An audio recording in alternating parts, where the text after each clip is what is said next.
सत्संग ना सुनने से तो हमें यह विश्वास ही नहीं होता कि हम अगले जीवन में पशु पक्षियों की योनियों में ही चले जाएंगे। हम यही सोचते रहते हैं कि हमें आगे भी मनुष्य जीवन ही प्राप्त होगा। नहीं, ये भूल मत करना। और कोई ऐसा ज्ञान देता है तो वह ज्ञानी है कि मनुष्य फिर भी मनुष्य ही बनते हैं। नहीं, ये बिल्कुल गलत है, शास्त्र विरुद्ध है। मनुष्य जीवन उन पुण्यात्माओं को प्राप्त होता है जो मनुष्य जीवन पाकर परमात्मा की सत्य भक्ति करते हैं। परमात्मा की साधना ना करने से, भक्ति ना करने से राजा भी गधे की योनि को प्राप्त करता है। पुण्यात्माओं, एक के उदाहरण से आपको समझ में आ जाना चाहिए। परमात्मा स्वयं आकर के हमें ज्ञान देते हैं। कबीर हरि के नाम बिना ये राजा रसब हो, और मिट्टी लदे कुम्हार के घास ना नीरे कोई। विचारणीय विषय है कि जब राजा भी भक्ति ना करने से पशु योनि में जाएगा तो आम व्यक्ति की क्या स्थिति है। फिर परमात्मा याद दिलाते हैं, कबीर हरि के नाम बिना ये नार कूतिया हो, और गली गली भौंकत फिरे, टूक न डाले कोई। पुण्यात्माओं, सत्संग ना सुनने से तो हमें यह विश्वास ही नहीं होता कि हम अगले जीवन में पशु पक्षियों की योनियों में ही चले जाएंगे। हम यही सोचते रहते हैं कि हमें आगे भी मनुष्य जीवन ही प्राप्त होगा। नहीं, ये भूल मत करना। और कोई ऐसा ज्ञान देता है तो वह ज्ञानी है कि मनुष्य फिर भी मनुष्य ही बनते हैं। नहीं, ये बिल्कुल गलत है, शास्त्र विरुद्ध है। मनुष्य जीवन उन पुण्यात्माओं को प्राप्त होता है जो मनुष्य जीवन पाकर परमात्मा की सत्य भक्ति करते हैं। और मनुष्य जीवन का मुख्य उद्देश्य जो है मोक्ष प्राप्त करना है। मोक्ष प्राप्ति के लिए हमें मनुष्य जीवन प्राप्त हुआ है, अन्यथा इस मनुष्य जीवन की कोई आवश्यकता नहीं। इस मनुष्य जीवन के अंदर प्राणी अन्य प्राणियों से भी ज्यादा दुखी होता है।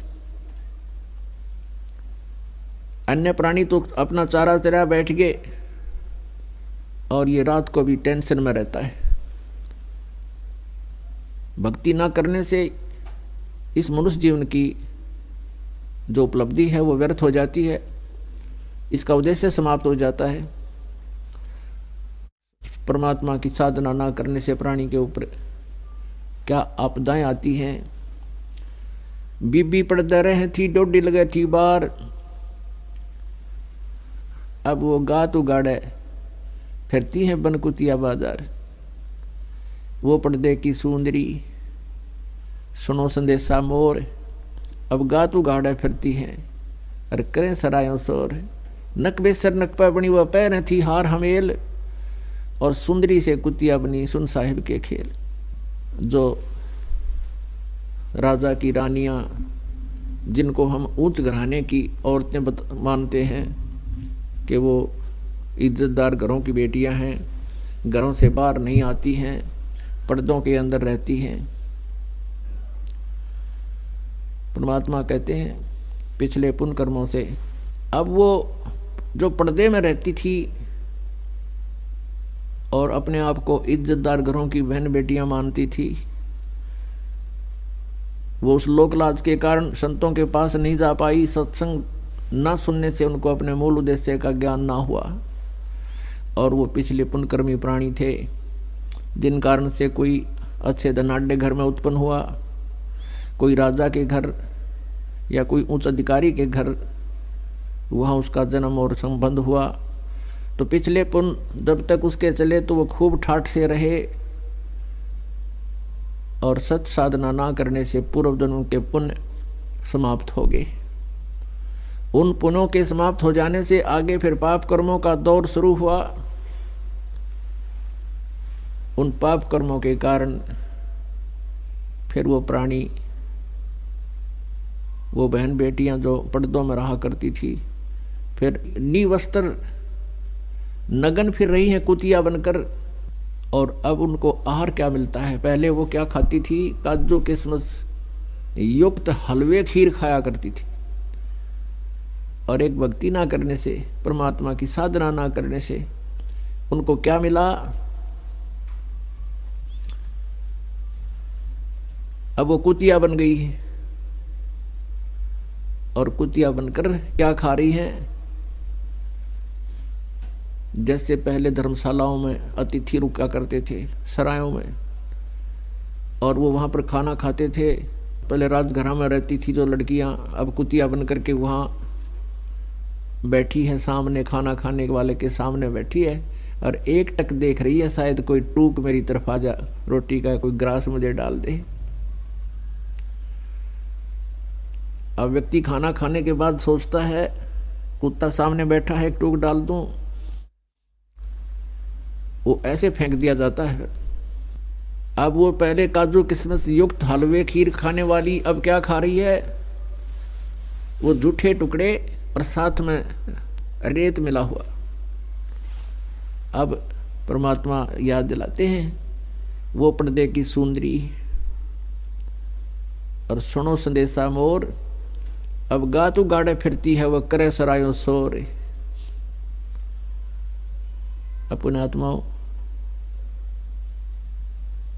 जरा सा भी विचार करके देखोगे तो कितना दुख है, कितना कष्ट है उन पुण्यात्माओं को जो पहले अच्छे घरानों में, अच्छे धनाढ़ घरों में जन्म लेकर के अपना मनुष्य जीवन बर्बाद कर गए।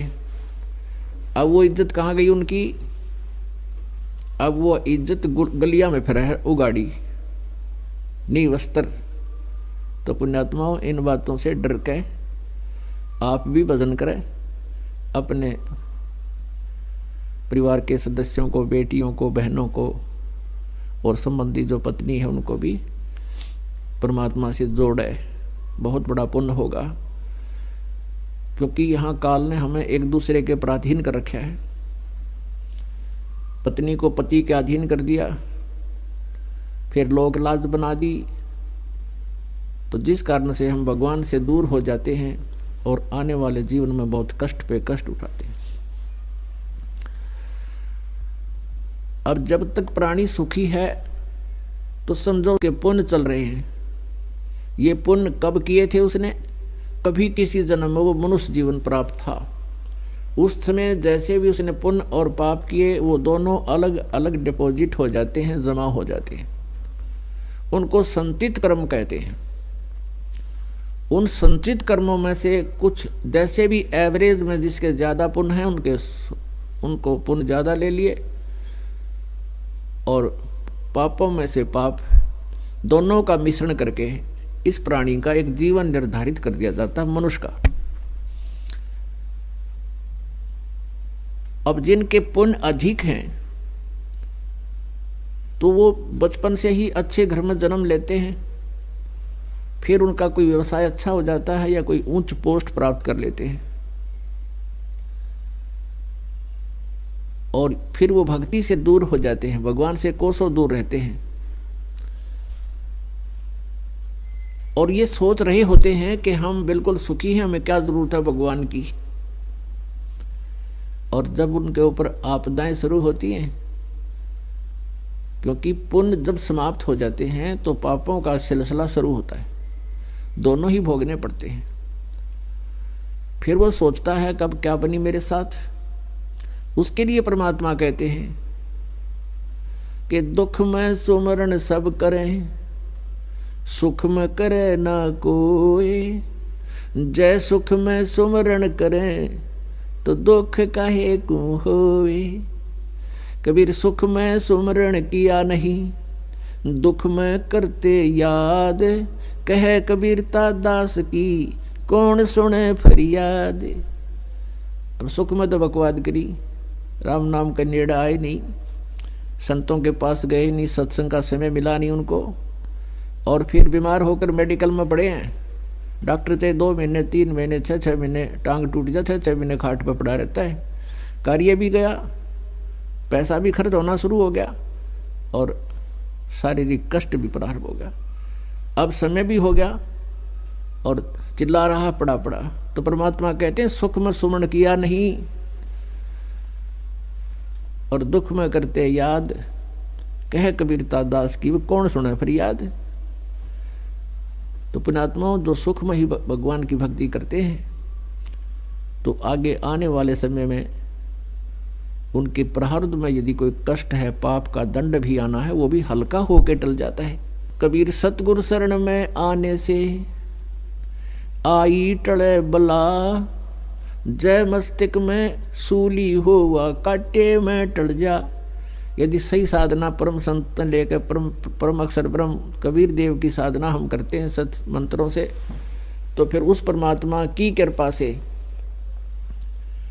और उसके कृपा पात्र संत की शरण में आने से आई टले बला को भयंकर आपत्ति हो वो भी टल जाती है।